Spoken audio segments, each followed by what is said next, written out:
ഇതാണ് കോലാലംപൂരിലുള്ള GSCNU സെൻട്രലിലുള്ള theatre. നമ്മളിവിടെ dude കാണാനാണ് വന്നിരിക്കുന്നത്. ഇതവരുടെ ഫുഡ് കോർട്ടാണ്. നമ്മുടെ നാട്ടിലെ പോലെ ഇൻ്റർവെല്ലിന് വന്നിട്ട് നമ്മൾ ഫുഡ് കളക്ട് ചെയ്യുന്ന പരിപാടി, അല്ലെങ്കിൽ ഓർഡർ എടുത്തിട്ട് നമുക്ക് വേണ്ടി നമ്മുടെ സീറ്റിൽ കൊണ്ടുവന്ന് സെർവ് ചെയ്യുന്ന പരിപാടി അങ്ങനെയൊന്നും ഇവിടെ ഇല്ല. സിനിമ തുടങ്ങുന്നതിന് മുമ്പ് ആൾക്കാർക്ക് ഇവിടെ നിന്ന് ഈ പറയുന്ന ഫുഡ് കോർട്ടിൽ നിന്ന് എന്തെങ്കിലുമൊക്കെ വാങ്ങാം. എന്നിട്ട് തിയേറ്ററിൻ്റെ അകത്തേക്ക് കയറി കഴിഞ്ഞിട്ടുണ്ടെങ്കിൽ ഇൻ്റർവെല്ലില്ല. അത് ഇൻ്റർവെല്ലുള്ള പടങ്ങളാണെങ്കിലും അത് കണ്ടിന്യൂസ് പ്ലേ ആവും. അങ്ങനെയാണ് ഇവിടുത്തെ രീതി.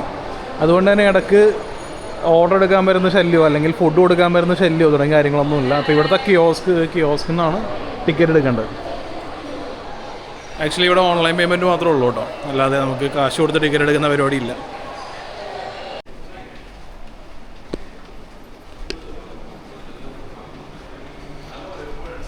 ഏറ്റവും അറ്റത്തുണ്ട് വെച്ചേക്കുന്നത്.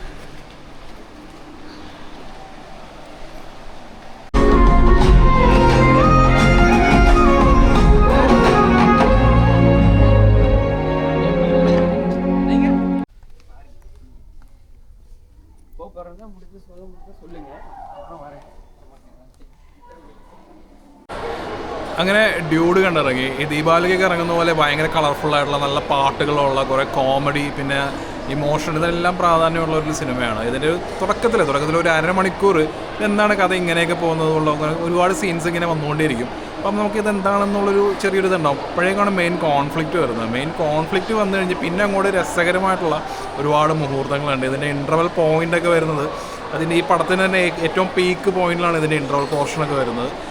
പിന്നെ രണ്ടാമത്തെ, അതായത് സെക്കൻഡ് ഹാഫ് എന്ന് പറയുമ്പോഴേക്കും നമ്മൾ ഈ ഫസ്റ്റ് ഹാഫിൽ ഉദ്ദേശിച്ച സംഭവങ്ങളൊന്നുമില്ല. ഫസ്റ്റ് ഹാഫിൽ ഭയങ്കര ഹെവി ആയിട്ട് കാണിച്ച ക്യാരക്ടറൊക്കെ ഡൈല്യൂട്ടായി. പിന്നെ ക്ലൈമാക്സ് എന്നൊക്കെ പറയുന്ന ഒരു പന്ന ക്ലൈമാക്സൊക്കെ ആയിട്ട് അങ്ങനെ അവസാനിക്കുന്ന ഒരു പടമാണ്.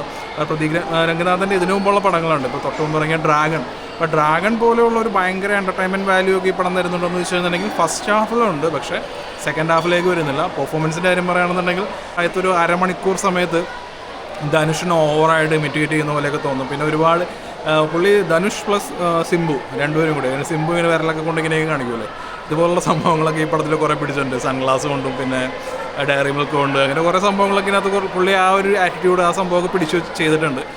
പക്ഷേ എന്താണെന്ന് വെച്ചിട്ടുണ്ടെന്നുണ്ടെങ്കിൽ പുള്ളി ആ സ്റ്റൈലിഷ് പോർഷനും കാര്യങ്ങളും ഒക്കെ നമുക്ക് ധനുഷിനെയും സിംബുവിനെയൊക്കെ ഒരേപോലെ ഇമിറ്റേറ്റ് ചെയ്യുന്നതായിട്ട് തോന്നും. ഇമോഷണൽ പോർഷൻ ആണെങ്കിലും പുള്ളി കുറച്ചുകൂടെ കഴിയുമ്പോഴേക്കും കുറച്ചൊരു ബെറ്ററായിട്ട് പുള്ളിക്ക് ഇമോട്ട് ചെയ്യാൻ പറ്റും. പക്ഷേ കോമിക് പോർഷൻ ആ സംഭവങ്ങൾ, പുള്ളിയുടെ ഡയലോഗ് ഡെലിവറി, ഡയലോഗ് മോഡുലേഷൻ, ഈ ഡയലോഗ് മോഡുലേഷൻ എല്ലാം ഡബ്ബിങ്ങിൽ ഇമ്പ്രൂവ് ചെയ്താണ്. അത് നമുക്ക് കേൾക്കുമ്പോൾ തന്നെ അറിയാൻ പറ്റും. പക്ഷേ അത് പുള്ളിയുടെ സേഫ് സോണാണ്. പുള്ളി അത് കറക്റ്റായിട്ട് ചെയ്ത് പിടിച്ചിട്ടുണ്ട്.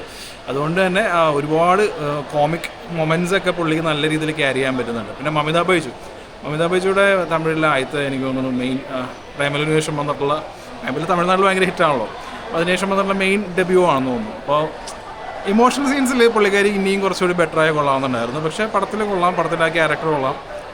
പക്ഷേ സെക്കൻഡ് ഹാഫ് ആകുമ്പോഴേക്കും എല്ലാ ക്യാരക്ടറും, അതായത് ഈവൻ നായകൻ്റെ ക്യാരക്ടർ അടക്കം എല്ലാത്തിനെയും ഒരു ഡമ്മി പീസ് ആക്കുന്ന പോലെയാണ്. പിന്നെ ഇതിലെ മെയിൻ സംഭവം ശരത് കുമാറാണ്. പുള്ളി ഇതിനകത്തൊരു മിനിസ്റ്റർ ക്യാരക്ടറാണ്. പുള്ളിയുടെ ഹോർഡിങ്സ് ഉണ്ട്. ഹോർഡിങ്സ് ഇപ്പോൾ ആ പുള്ളി വരുന്ന സീനിൽ പുള്ളിയുടെ വീടിന് മുമ്പിൽ അതോടെയൊക്കെ കുറേ ഫ്ലെക്സ് ബോർഡ്സും കാര്യങ്ങളൊക്കെ വെച്ചിട്ടുണ്ടാവും. അത് തന്നെ ശ്രദ്ധിക്കുക. അതിൽ തന്നെ കുറേ സംഭവങ്ങളുണ്ട്.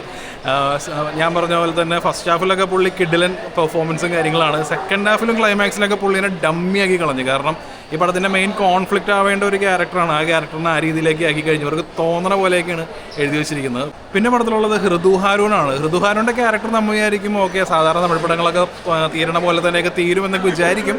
പക്ഷേ അങ്ങനെയൊന്നും ആയിരുന്നില്ല. പുള്ളിക്കും അത്യാവശ്യം നല്ല രീതിയിൽ സ്ക്രീൻ സ്പേസും കാര്യങ്ങളൊക്കെ ഉണ്ടായിരുന്നു. പിന്നെ രോഹിണിയുണ്ട്, ആസ് യൂഷ്വൽ ഒരു പാസക്കാരി അമ്മ ആ രീതിയിലൊക്കെയാണ് പോകുന്നത്. പടത്തിലെ സായബങ്കറുടെ മ്യൂസിക്, പുള്ളിയുടെ BGM, പിന്നെ ഈ പാട്ടിലെ കുറച്ച് ലിറിക്സ് പോർഷനൊക്കെ ഇല്ലേ ഇൻസ്റ്റയിലൊക്കെ ഭയങ്കര ട്രെൻഡിങ് ആയിട്ട് വന്നിരിക്കുന്ന, അതൊക്കെ നൈസായിട്ട് പടത്തിൽ അത് മിക്സ് ആയിട്ടുണ്ട് കറക്റ്റായിട്ട്. അതിൻ്റെ ഇമോഷൻ ചില സമയങ്ങളിലൊക്കെ നല്ല രീതിയിൽ ഇമോഷൻ വർക്ക് ആവുന്നുണ്ട്. ഫസ്റ്റ് ഹാഫ് അടിപൊളിയാണ്. ഫസ്റ്റ് ഹാഫ് ആ ഒരു അരമണിക്കൂർ കഴിഞ്ഞ് പിന്നെ മെയിൻ സംഭവങ്ങളൊക്കെ വന്നു കഴിഞ്ഞ് ബാക്കിയുള്ള കാര്യങ്ങളെല്ലാം. പക്ഷേ സെക്കൻഡ് ഹാഫിലേക്ക് വരുമ്പോൾ ഇവർക്ക് ഇനി അങ്ങോട്ട് കൊണ്ടുപോകണം, എങ്ങനെ അവസാനിപ്പിക്കണം, ഒരു ഐഡിയ ഇല്ലാതെ ആ രീതിയിൽ പോയതായിട്ടാണ് എനിക്ക് ഫീൽ ചെയ്തത്. ആക്ച്വലി ക്ലൈമാക്സ് ഒക്കെ ഭയങ്കര ബ്ലണ്ടറായിട്ടാണ് ഫീൽ ചെയ്തത്. ക്ലൈമാക്സ് ഒന്നും ആ ഒരു രീതിയിലല്ല. ശരിക്കും പറഞ്ഞിട്ടുണ്ടെന്നില്ല ഫസ്റ്റ് ഹാഫ് പോയ പോലെ തന്നെ ഈ സെക്കൻഡ് ഹാഫ് പോയിരുന്നെങ്കിൽ കുറച്ചുകൂടി ബെറ്റർ ആയിരുന്നു. പിന്നെ അതിനെ കളർഫുള്ളായിട്ടുള്ള എല്ലാവരും ആ കോമഡി ആ സംഭവങ്ങളൊക്കെ എല്ലാവർക്കും ഒക്കെ നല്ല രീതിയിൽ നല്ല റെസ്പോൺസ് ഉണ്ട്. അപ്പോൾ ആ രീതിയിൽ നോക്കുകയാണെന്നുണ്ടെങ്കിൽ ദീപാവലിക്ക് ബാക്കിയുള്ള 2 പടങ്ങളും കുറച്ച് സീരിയസ് പടങ്ങളായതുകൊണ്ട് തന്നെ ഒരു ഫൺ റൈഡ്, കളർഫുൾ എൻ്റർടൈൻമെൻറ്റ് എന്നുള്ള രീതിയിൽ ഡ്രാഗൺ തമിഴ്നാട്ടിലെ ദീപാവലി, അതായത് തമിഴരുടെ ഒരു ഫസ്റ്റ് ചോയ്സായി മാറാനുള്ള ചാൻസ് ഉണ്ട്.